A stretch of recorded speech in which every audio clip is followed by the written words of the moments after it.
The sun was just beginning to rise over the edge of the savannah, casting a warm golden light over the tall grass that danced in the breeze. In a small wooden cabin tucked at the border of a game reserve in South Africa, an old man named Elias stood with a steaming mug of tea in his weathered hands. His back was bent with age and his skin bore the deep lines of a life lived close to the earth. Elias wasn't just a retired ranger, he was a quiet legend among the locals. For over 40 years, he had protected wildlife with more love than he had ever given himself. He had no children, no wife, just animals, and the silence of nature. He had lived alone for the past 10 years since he left the ranger post. Still, every morning, he walked out into the nearby reserve with a walking stick, his leather bag slung over his shoulder and pockets filled with dried meat and herbs. Most of the animals knew him. They trusted him. Birds often flew close, and even zebras stood calmly as he passed. But on that day, something was different. As Elias walked deeper into the bushland, he heard something. A groan, low and pained. He froze. It wasn't the sound of a human. It wasn't a usual animal call either. Carefully, he moved toward the sound, his steps slow and steady. As he reached a small clearing shaded by a large acacia tree, he stopped in shock. Lying there was a full-grown male lion, its golden mane matted with blood and dirt. One of its back legs was twisted unnaturally, and its ribs moved quickly, struggling with each breath. Its eyes, barely open, flickered toward Elias. For a long, heavy second, the two stared at each other. Elias's heart pounded, not from fear, but from sorrow. He saw pain in those amber eyes, not aggression. The lion didn't roar. It didn't growl. It didn't even try to get up. It just lay there broken. Most people would have turned back, called for a rescue team, let the professionals handle it, but Elias, he felt something deeper. He took a step closer, then another. He slowly crouched, speaking softly. "Hey boy, I'm not here to hurt you. I promise." He reached into his bag and pulled out a water flask, then gently placed it near the lion's mouth. To his surprise, the lion licked it barely. That was enough for Elias. Without wasting a moment, he began cutting pieces of cloth from his shirt, cleaning the wounds carefully, working on the leg with trembling hands. He used an old herbal paste he'd made years ago, something his grandfather had taught him, and wrapped the lion's leg with strips of cloth. The lion didn't resist. It just watched. Elias knew he couldn't leave him here. But moving a lion was no small thing. So he made a choice one most would call insane. He set up a shaded shelter near the tree, returned to the cabin and brought back food, blankets, and more herbs. For days he stayed there, feeding and treating the lion, sleeping nearby, waking up at the slightest sound. The lion, whom he began to call Maru, never once attacked. Day by day, Maru grew stronger, and so did their bond. One evening, as the sun dipped below the horizon and the sky turned orange, Elias sat beside the lion, gently brushing twigs from its mane. "You're not just a lion, are you?" he whispered. "You've got a story too."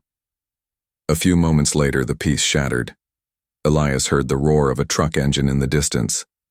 Poachers. He knew that sound. His eyes widened.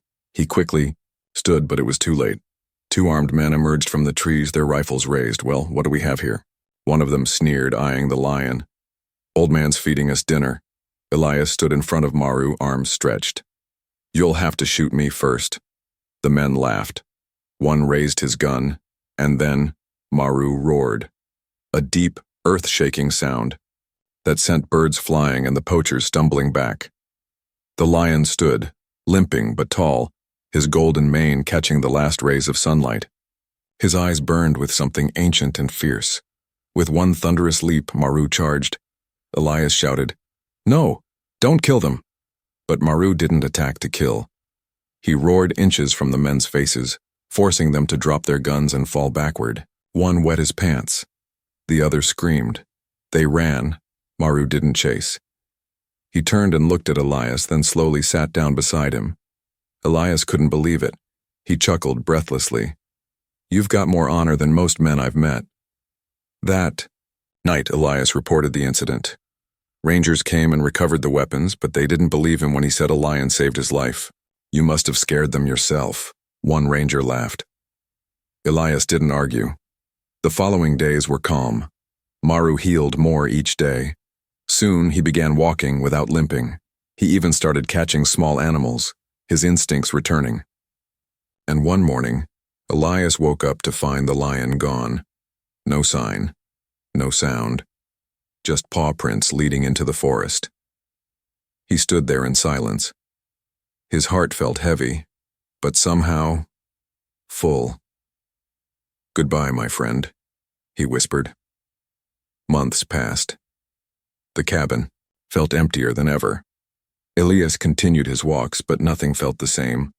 People in nearby villages whispered of a lone lion, strong and proud, that often appeared near their homes but never attacked. Some said it protected them from other predators. Others said it simply watched from the hills. Then came the fire. It started deep in the forest. Dry leaves, strong winds. It spread faster than anyone expected. Within hours, animals were fleeing. Smoke filled the skies, and Elias's cabin stood in the path of destruction. Rangers evacuated nearby homes, but Elias refused to leave. He stayed to help guide the animals toward safety. But a falling tree pinned him near the old well behind his house. His leg was crushed. Smoke burned his lungs. He couldn't move. As flames closed in, Elias thought, "This is it." He looked up at the dark sky and smiled through the pain. "If this is how it ends, at least I stayed true to the land." Then through the smoke, a shadow, a roar. Maru. The lion leapt through the fire, his mane catching bits of ash, his eyes wide with urgency. He grabbed Elias's jacket with his teeth and dragged him inch by inch away from the flames. It hurt. Elias screamed, but Maru didn't stop. Not until they were far from the fire near the riverbank. Elias lay coughing, barely conscious. He looked up at the lion who had once been broken like him. "You came back." Maru sat beside him, licking his hand gently. It was the last thing Elias saw before he blacked out. He woke up in a hospital 2 days later. The rangers had found him near the river. No sign of the lion. Just giant paw prints in the mud. News spread quickly. "Old man saved by the same lion he once rescued," it said on radio shows and newspapers. But Elias didn't care about fame. He just wanted to see Maru again. Weeks passed. One morning, as Elias sat in a wheelchair on his porch staring at the tree line, he saw something move. There he was, Maru, stronger than ever.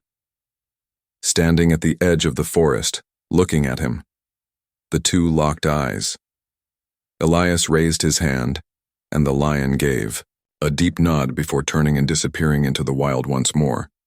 Elias smiled with tears in his eyes. "Thank you, my friend." If you've made it this far, thank you for listening to this story.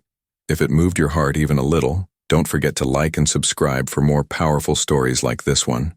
Your support helps keep stories like these alive.